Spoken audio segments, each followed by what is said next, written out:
first of all, he's got to get healthy and stay on the court, okay? That's number one. Accountability is big here, and the Lakers all season have not taken accountability.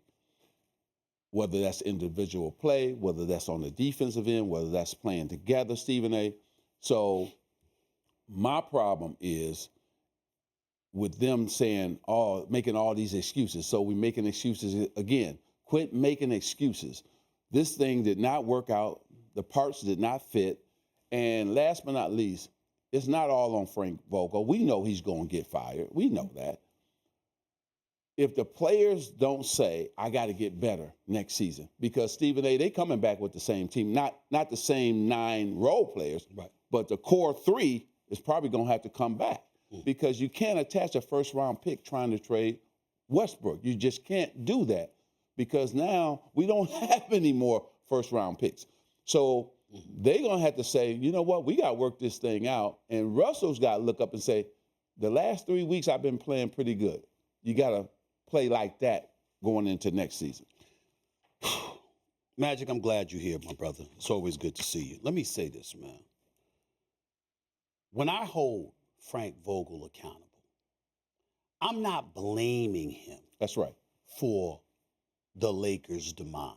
Please don't get me wrong. LeBron James got his fingerprints written all over this, regardless of the numbers he's been putting up as an individual player. Mm-hmm. We got to remember what LeBron James' greatest gift has always been prior to this year. It's maximizing the potential of the pieces around him to facilitate winning. He hasn't done that.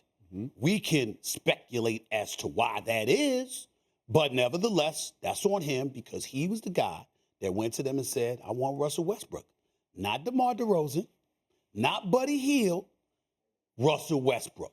LeBron James' fingerprints are written all over this. There's no doubt. Anthony Davis, you talked about he's got to stay on the court. Well, let's be specific about that. You have players who play in the offseason, but do they really take care of themselves to better position themselves for what's coming down the pike? Mm-hmm. See, LeBron does that. Right. Other players don't. Some people look at Anthony Davis, and even though you'll look at him and sometimes you say he's in shape, sometimes you'll say he isn't. What's undeniable is that from a strength and conditioning standpoint, you're not doing something right in the offseason to get yourself ready for the upcoming season. That's a problem.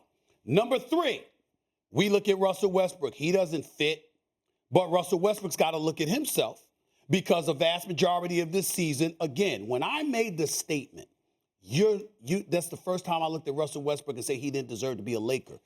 I want you to hear what I was saying. Magic, I wasn't talking about his play on the court. Right. I was talking about the dude that went up in the press conference and said, I have no expectation. Yep. You can't be a Laker and ever utter the words out of your mouth.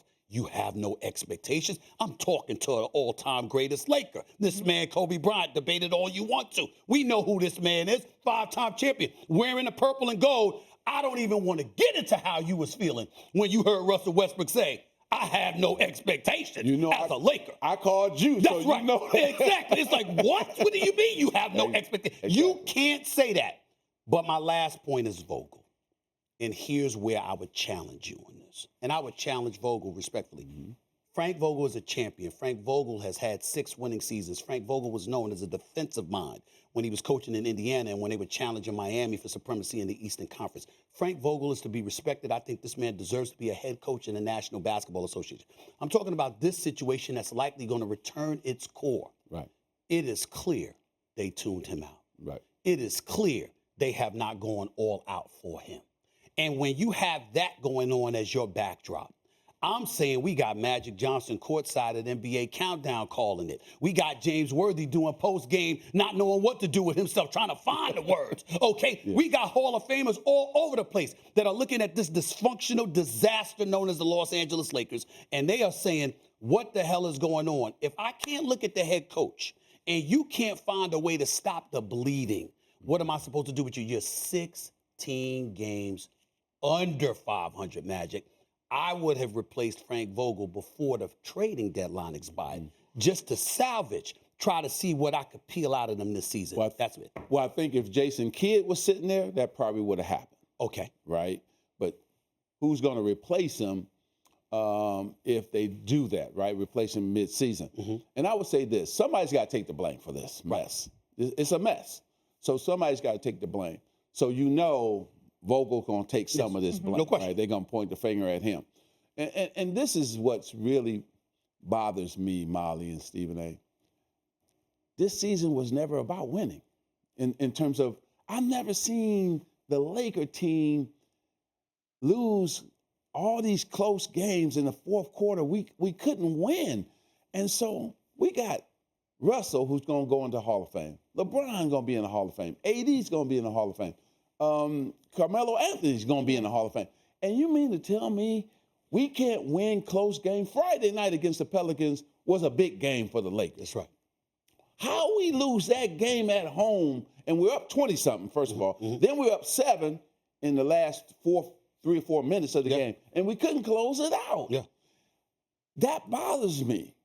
And I'm going to tell you something that I haven't said. This is and I have important. one question for I'm you going to say guys this to you. before I'm we going to say move this because I've said this on many occasions, and I do it with a smile on my face because everybody knows how I love to live my life. I love my social life. Okay, so if you in South Beach, that matters. Yeah. You understand? Yeah. New York City, Toronto, when the weather's warm, that matters. Yeah. Okay, L.A., it matters. And what I'm saying is this: I believe that when the Lakers won the championship, a whole bunch of cats got comfortable.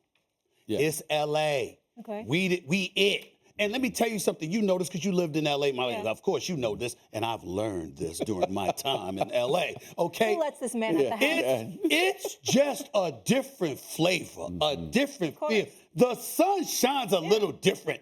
The weather seems a little bit better. The atmosphere, the vibe in L.A. is different when the Lakers are winning and they're relevant.